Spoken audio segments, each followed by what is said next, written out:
Hello, happy Monday, everyone. It is November 9th, 2020. And it's a weird day. It's a weird day. It's been a weird week. It's been a weird year. It's been very, very unusual. And, one of the things I've learned recently is that life is always unusual and weird. Very rarely does it feel normal and boring. And at least for myself, when it feels normal and boring, I somehow mindfuck myself into making it exciting, whether that be good or bad.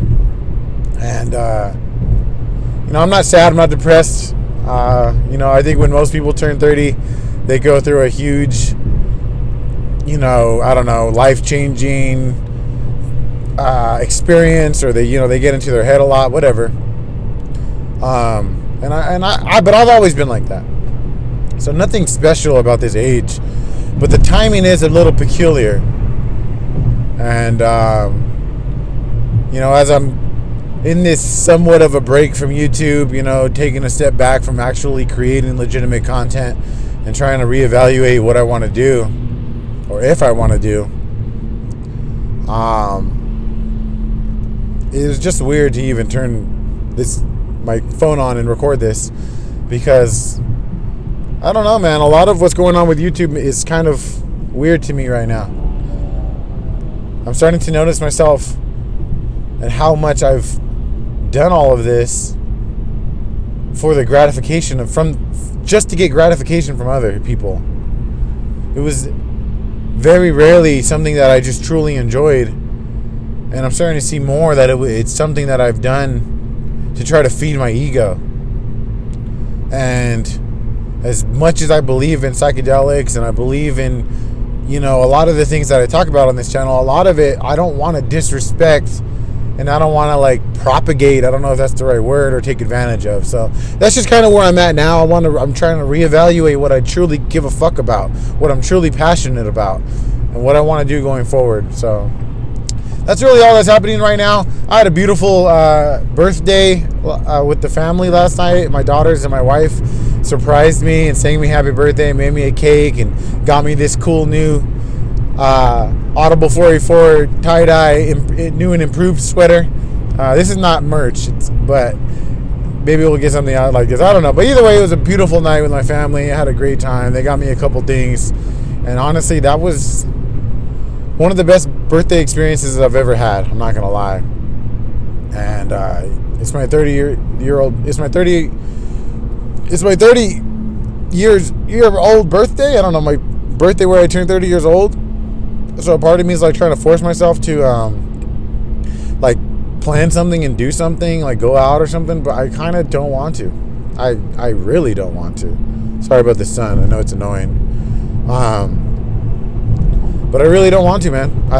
There's been a lot of stuff going on in my life and in my family where I'm just really, really getting turned off to sitting in a house and getting drunk with people. That shit does not sound fun.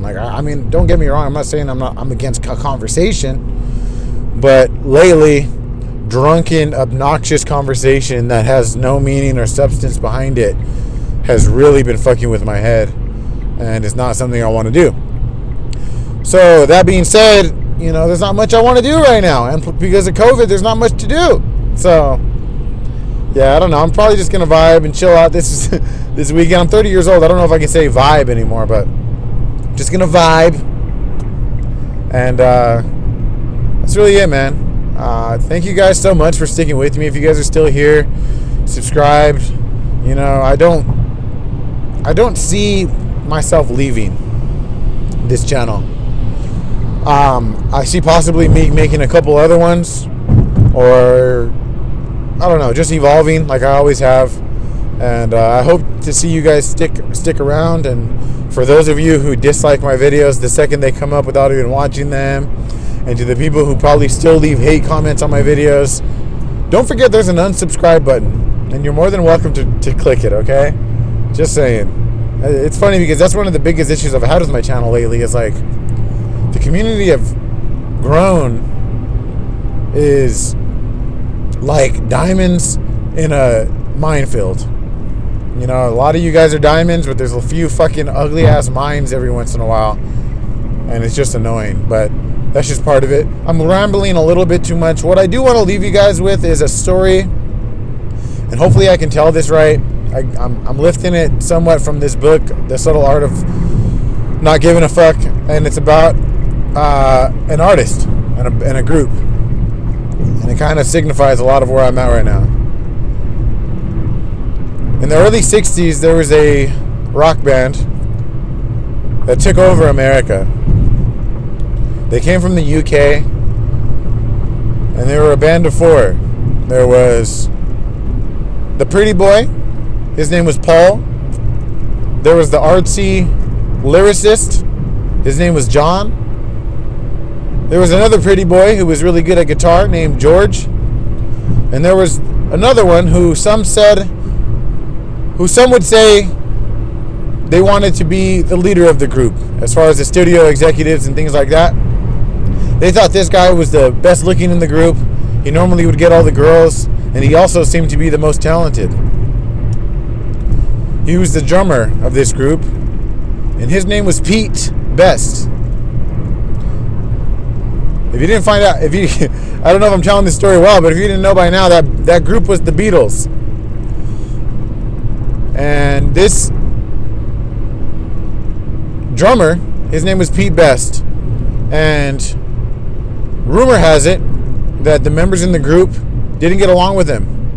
And this drummer was not the most easygoing guy.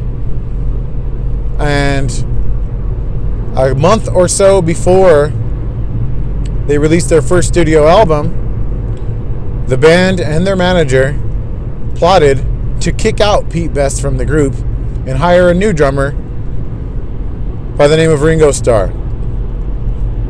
For a long time, Pete Best was depressed, suffered with alcoholism. Obviously, if somehow your opportunity to be part of what is known today as one of the most popular and amazing bands of all time, a band who changed the face of music, and to have that stripped away from you, you'd think most people would, become alcoholics. You'd think most people would be pieces of shit. And unfortunately, Pete Best became that. And I believe the story goes he tried to kill himself, but was talked out of it by his mother, I believe. After that, I believe his whole life changed. He met a beautiful lady, he fell in love, he had children, and he ended up living a great, happy, and fruitful life. And the reason was because he changed his values. He no longer valued or judged his life by the value of the Beatles. He started to value his life based on what was in front of him. His wife, his kids, his home, his family. And simply by changing what the metrics by which he judged his life and his happiness, he was able to put aside probably one of the hardest things that you could deal with as a man and be happy. And I will say now, there's a lot of regrets I've had in my life. There's a lot of things that I've failed at. There's a lot of opportunities that I did not grab and hold on to. And I'm getting to a point now where I am understanding that the more I look back, the more I think about it, the more I focus on the past, the more I'm judging myself and carrying the wrong metrics for the wrong values. So, going forward, I will be doing one more podcast on the yesterday podcast, and it'll be the last one because I'm done looking to yesterday. And that's kind of a beautiful way to wrap it up, because yesterday, my podcast where I discussed a lot of my feelings and things of my past, was based on a song by the Beatles. So I don't know. I kind of forgot that I was recording right now. I just wanted to tell that story because it's very, very important to me. It's a true story. Yeah, man. I hope you guys are happy. Hope you guys have a great week. I'm still going to be taking a break, and when I come back, a lot of things are going to change. So I guess I could even say if I come back. We'll see. I love you all. Thank you so much for everything. Have a happy holiday. Have a happy Thanksgiving and all that. And yeah, you guys are awesome.